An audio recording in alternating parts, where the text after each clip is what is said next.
qofka muslimka saddex meelood unbaa meel laga rabaa inuu deganaado, inuu ka hooseeya marnaba sharcigu ma soo dhaweynayo.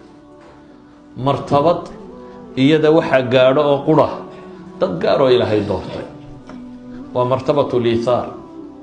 naftaada inaad nafta walaalkaa ka horumarisaa, iyadu waa martabad dad gaara uun ilaahay uu qur-aanka ku tilmaamay, wayu'thiruuna calaa anfusihim walow bihim wayu'thiruuna calaa anfusihim walow kaana bihim khasaasa.